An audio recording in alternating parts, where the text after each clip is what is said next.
São 10 horas e 4 minutos, 10 e 4. Boa noite para você que está em São Paulo, curtindo um 370, Goiás, Distrito Federal, 94,1, Mogi, Alto Tietê, 1520 em região de Campinas, nos 96,5 da Iguatemi. É isso aí, são 10 horas e 4 minutos. Tá no ar agora, é isso? Tá no ar. De cara com a verdade. São 10 horas e 4 minutos, 10 e 4. Você lembra do caso Lindenberg? Quem não lembra, né? Elisângela Ribeiro. Quem não lembra? O De Cara com a Verdade desta noite de segunda-feira fala sobre esse caso, especificamente sobre o Ministério Público de São Paulo, que pede investigação da advogada de Lindenberg, né? Vou pedir aqui o nosso amigo Bernardo que dê mais um pouco de retorno aqui. Isso, agora melhorou, agora melhorou. A Promotoria Criminal de Santo Amaro, em São Paulo, pediu à Polícia Civil que abra inquérito para analisar a conduta da advogada Ana Lúcia Assad.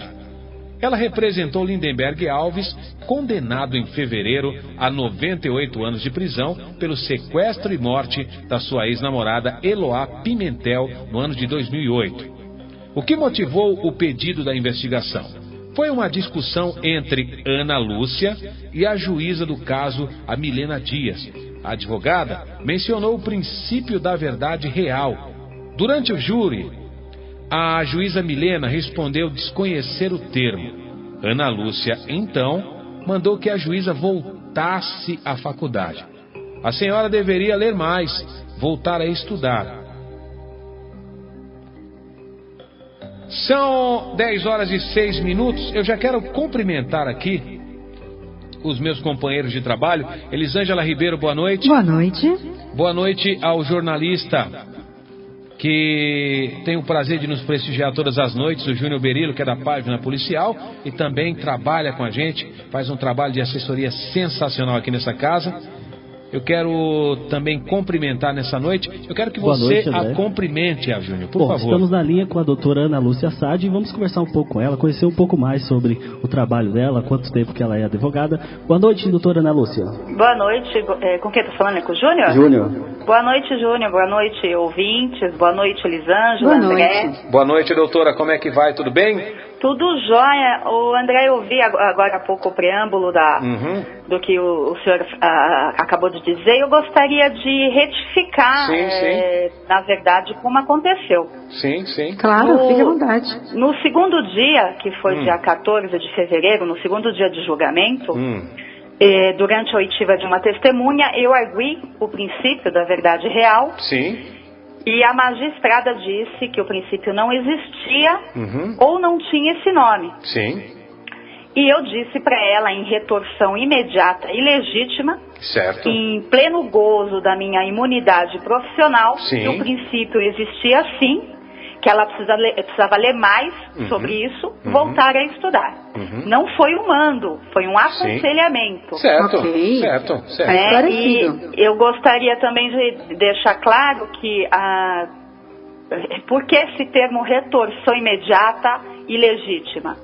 Porque eu me senti ofendida quando, de uma forma velada, a juíza quis dizer que eu não estaria preparada quando ela disse que esse princípio, ele é conhecido no primeiro ano do curso de Direito, em Direito Penal Geral. Ok. O primeiro anista de Direito, ele conhece o princípio da verdade real no primeiro ano. Então, quando a juíza diz que esse princípio não existe, de uma forma velada, ela está dizendo que eu não estou preparada, sou advogada há quase 12 anos. Então, assim, só para ratificar, desculpa me alongar sobre isso. Não, fica à vontade, doutora. Mas eu estou protegida pela Lei 8.906 de 94, no seu artigo 6º, 7º e 31. Estou protegida pelo artigo 133 da Constituição Federal. E estou protegida pelo artigo 142, inciso 1º do Código Penal. Ou seja, estava em pleno gozo da minha imunidade profissional exercendo o meu ministério. Claro. Reagi a uma ação da juíza quando, de forma velada, tentou me ridicularizar, me humilhar e, principalmente, influenciar o conselho de sentença dizendo de uma forma velada que eu estaria despreparada para ali estar. Então, esse termo retorção imediata e legítima é um termo jurídico também. Sim. E eu reagi à ação, e foi dessa forma que aconteceu. Eu só fiquei muito chateada porque alguns colegas dos senhores, não imbuídos em noticiar a verdade, mas infelizmente imbuídos somente em vender notícia, venderam a notícia da seguinte forma: advogada manda a juíza estudar. E não foi dessa forma que aconteceu, foi da forma que eu acabei de explicar. Eu aconselhei sim a magistrada a voltar a estudar, a ler mais sobre o princípio da verdade real. Mas porque ela, antes dessa minha reação, ela, de uma forma velada, teria dito ou deixado a entender que eu não estava preparada para representar o Lindenberg Alves Fernandes, como já disse, sou advogada há quase 12 anos. O plenário do Lindenberg foi meu plenário de número 255. Então, realmente, se alguém se sentiu ofendido, se alguém se sentiu vítima, esse alguém fui eu. Doutora, primeiro eu já queria agradecer a sua participação. Eu sei que a senhora trabalha bastante. Primeiro eu queria agradecer e parabenizá-la pelo seu trabalho, viu? Pelo trabalho que não foi um trabalho fácil, todo mundo sabe disso. Todo mundo acompanhou, a gente que trabalha, né, na parte da imprensa respeita muito, né, os dois lados, o lado da senhora, o lado da juíza, enfim. Mas hoje eu queria que a senhora falasse um pouco, doutora, sobre o que interessa para os nossos ouvintes, a sua trajetória profissional, que eu acho muito bonito, um trabalho bacana, um trabalho que o Brasil inteiro viu, né? O outro lado foi um trabalho árduo, como a gente sabe, nós acompanhamos também, mas de nenhuma forma a Rede Iguatemi de Rádio, com o nosso diretor de jornalismo aqui, o Anderson França, né? A nossa redação, o Júnior Berilo, que trabalha aqui conosco, e também com o Jornal Diário. A gente fez a nossa parte, só que infelizmente, como a senhora mesmo falou, alguns companheiros, alguns colegas da gente, né, torceram um pouco, distorceram a informação, né? Mas a doutora, nos fale um pouco sobre a sua trajetória profissional. O júri do Lindenberg, por exemplo, não foi o primeiro, né? Não, como eu acabei de dizer, foi meu júri de número 255, eu tenho exatamente o número, não é por vaidade, não. Sim. É porque todos os casos de plenária que eu tenho no escritório, eles têm número, tem a pasta número 1, que é do cliente A, e tem a pasta número 255, que é a pasta do Lindenberg Alves Fernandes.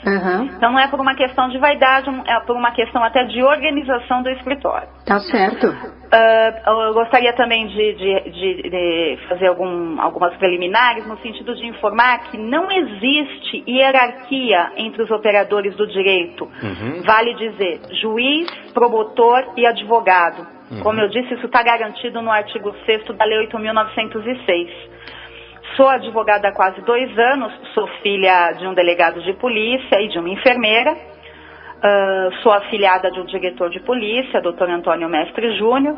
Sempre vivi na área do direito, apesar da minha mãe ser enfermeira, mas sempre foi mais vivenciado o direito na minha vida por conta do meu pai ser policial, meu tio, irmão do meu pai também é policial, meu padrinho, e passei muitas datas comemorativas de plantão na delegacia. Meu pai trabalhou na delegacia de Arujá, e naquela época era uma delegacia calma, então eu passei muita Páscoa, muito Natal, muito Réveillon de plantão na delegacia com meu pai. Muito bem, doutora Ana Lúcia. Meu nome é Elisângela, e também queria fazer aqui as minhas sinceras homenagens, desejar parabéns mesmo pelo seu trabalho apresentado muito bacana, e a gente fica muito feliz, não só por ser mulher, né? A gente tem orgulho de ver uma doutora fazendo esse trabalho que a senhora fez aí. Então a senhora mesmo acabou de dizer que vem de uma família aí de policiais e tal. Quer dizer que não passou pela cabeça da doutora uma outra carreira que não fosse a advocacia? Então, Elisângela, é até curioso e boa pergunta. Eu sempre gostei muito do direito. Aos 9 anos de idade, eu sempre admirei a profissão do meu pai, do meu tio. Aos 9 anos de idade, eu peguei o Código Penal do meu pai e li. Nossa! Por óbvio, eu não entendi nada. Mas a partir daí começou a surgir um interesse pela profissão, pela área, melhor dizendo. E aí todos os livros, notícias, revistas que tinham enredo jurídico eram assuntos que me interessavam. E eu já falava que eu queria ser advogada, e terminei muito jovem, hoje, na época colegial, hoje ensino médio. Ingressei na faculdade também muito jovem, me habilitei advogada e estou advogando, estou militando, agora em abril vai fazer 12 anos. Me sinto muito feliz, muito honrada em fazer parte da Ordem dos Advogados do Brasil e ser membro. Sou membro da Comissão de Direitos Humanos na OAB. E, enfim, gostaria até de elucidar os ouvintes sobre isso. Muitas vezes as pessoas me perguntam: doutora, a senhora não vai querer ser juíza? Pois é, e as pessoas falam isso como se fosse carreira da advocacia. É muito importante dizer que a advocacia, ela é independente de qualquer carreira política, carreira jurídica. Se eu estiver me estendendo, os senhores me avisam. Fique à vontade, doutora. Fique à vontade. Espaço da doutora. Espaço o curso democrático. de Direito, ele tem a duração de 5 anos e você, ao término do curso, você ganha 2 títulos. O título de bacharel em Ciências Jurídicas e Sociais e o título de doutor, por conta de um alvará régio de 1837. Então, o curso de Direito é o único curso que habilita, ou melhor dizendo, que dá o título de doutor sem ter que se fazer o doutorado. Por conta desse alvará régio de 1837, pelo princípio da lei no tempo, esse alvará régio ele nunca foi revogado, portanto está em plena validade. O bacharel em Direito ele pode seguir 10 carreiras jurídicas: magistratura, Ministério Público, ser advogado, delegado estadual, delegado federal, procurador de justiça, procurador do estado, procurador no município, enfim, são 10 as carreiras jurídicas. Todas essas carreiras tem a denominação, né, quem compõe essas carreiras tem a denominação de operador do direito. Certo. Então, advogado, juiz e promotor e todas as outras carreiras que eu acabei de citar são todos operadores do direito. E cada qual se reporta ao seu superior dentro da instituição. Sim. E tentando ser mais breve, o advogado ele se reporta somente ao presidente da Ordem dos Advogados do Brasil. Assim como o magistrado se reporta ao presidente do Tribunal de Justiça do seu estado. E o promotor de justiça ao procurador-geral de justiça. Muito bem. Quer dizer, então, por isso que a Lei 8.906, no seu artigo 6º, é bem clara quando diz que não existe hierarquia entre juiz, advogado e promotor. O que existe, o que deve existir, é respeito recíproco e urbanidade recíproca. Sim. Isso é muito bom esclarecer, porque as pessoas às vezes confundem mesmo as Exatamente, coisas, né? Desculpa, Elisângela, até te interromper, mas Imagina. até esclarecendo a situação das pessoas: doutora, a senhora não vai ser juíza, como se a magistratura fosse carreira da advocacia. Não é. Entendi.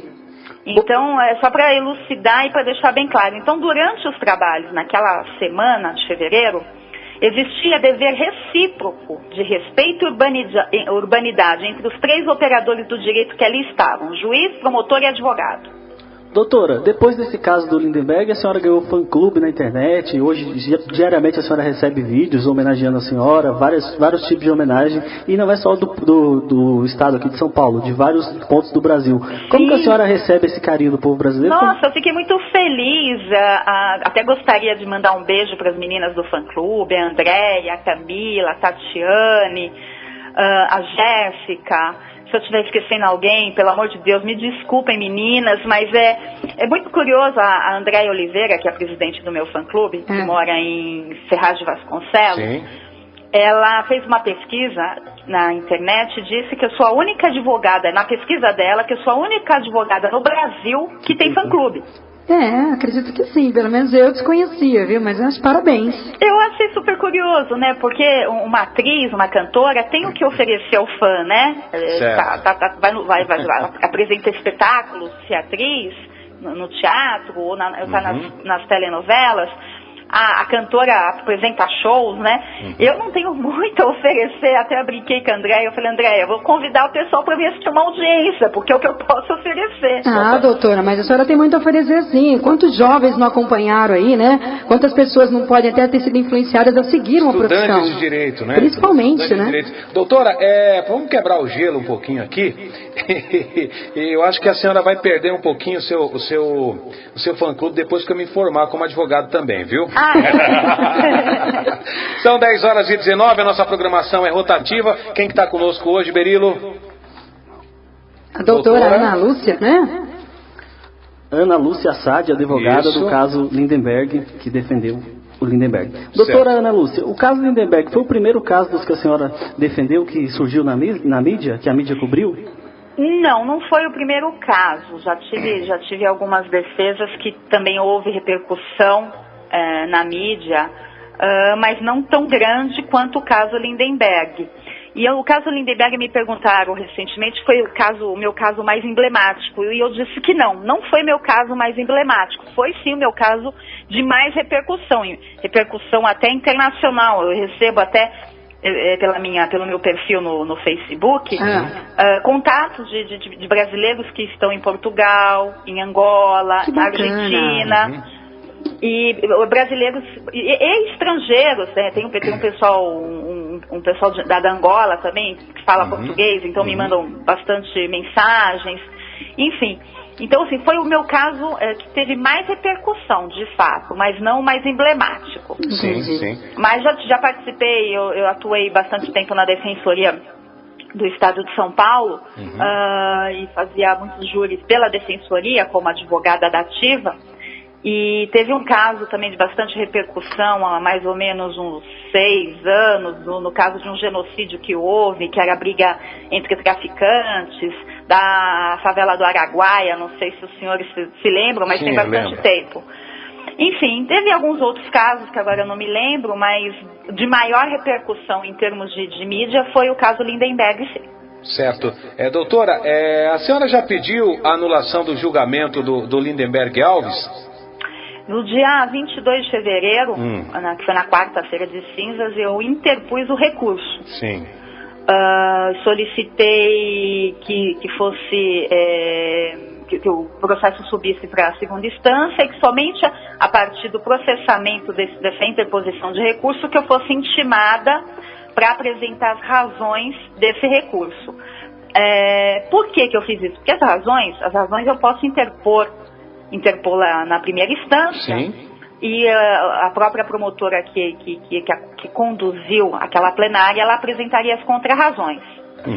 Por eu entender que houveram diversas nulidades, diversos cerceamentos de defesa naqueles 4 dias de julgamento, eu preferi então apresentar as razões para a segunda instância e não para aquela primeira instância.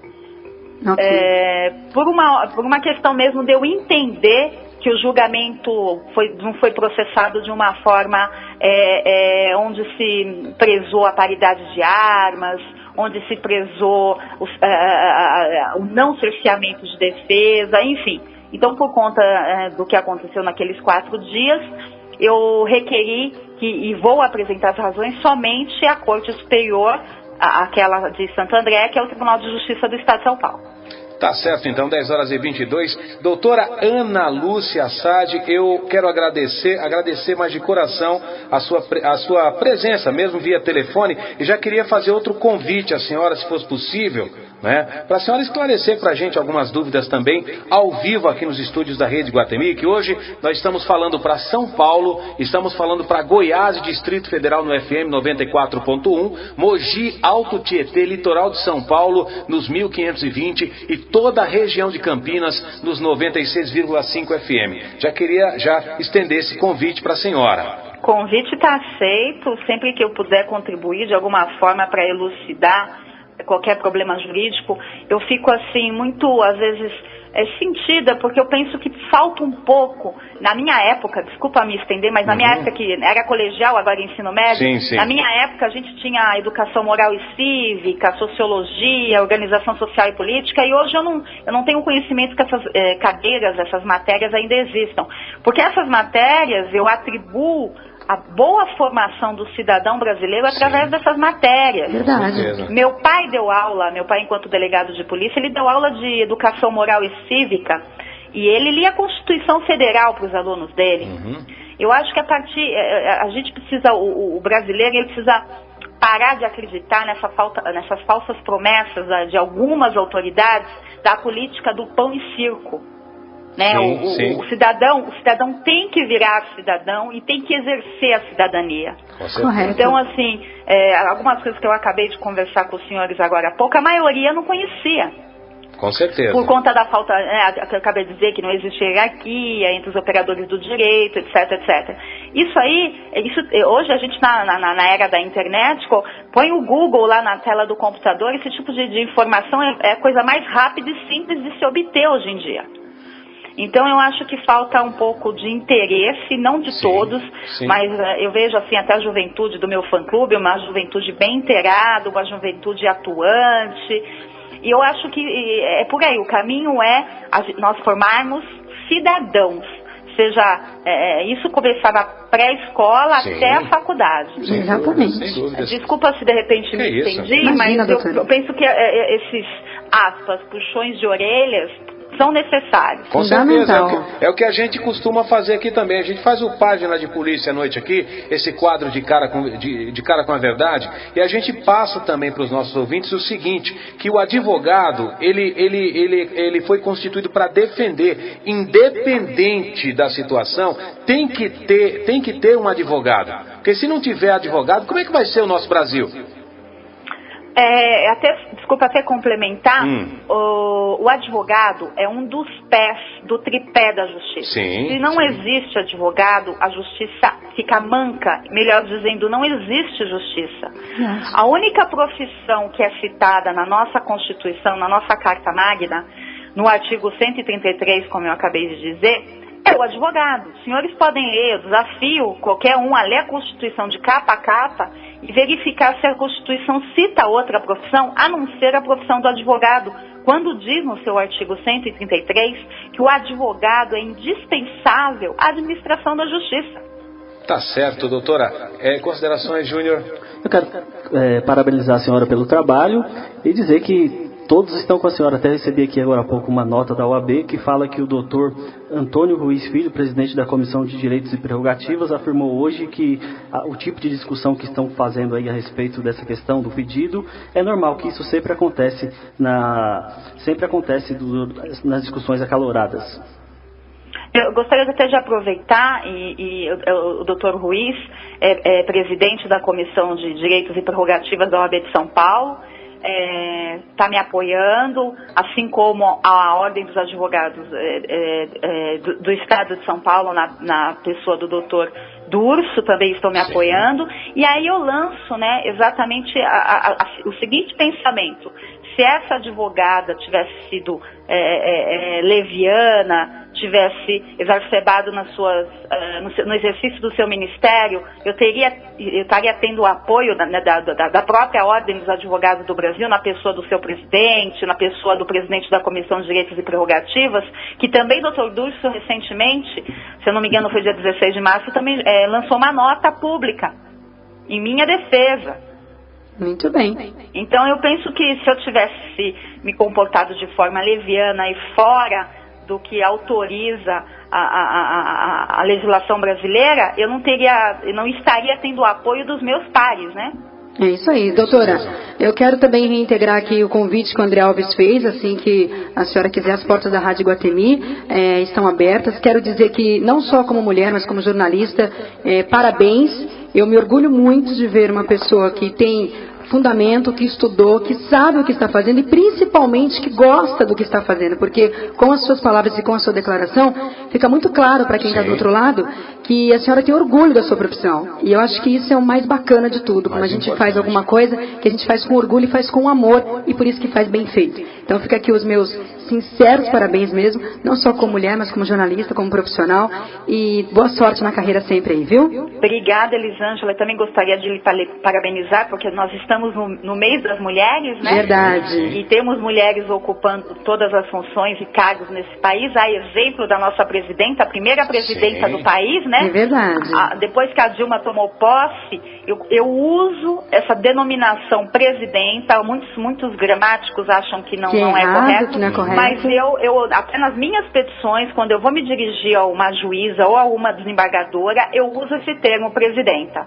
Tá certo. Eu acho que é mais do que merecido e justo. Então fica aí registrado minhas homenagens também para a mulher jornalista representada na pessoa aqui da Elisângela. Obrigada. Ô, doutora, pra gente encerrar aqui, deixa o seu fã-clube, né, pra quem quiser, quem tá em casa, quem quiser participar também. Como é que faz? Como é que a gente tem acesso? Deixa eu olhar aqui, eu tô até com ele aberto, né? Até bom, Andréia, calma, não me mata. Não, calma, doutora, calma, muita calma. Eu tô procurando aqui, mas eu tenho na minha página do Facebook. Pode deixar no Facebook, não tem problema. Achei, só um instantinho que pulou aqui.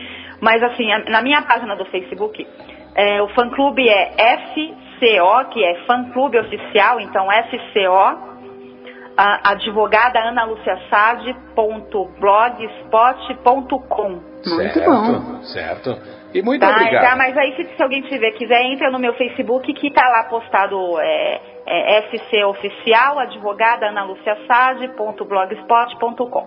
Obrigado pela sua participação. Viu, doutora? E mais uma vez eu quero reforçar de novo para que a senhora, assim que tiver um tempo, vem bater um papo com a gente ao vivo, que é muito legal.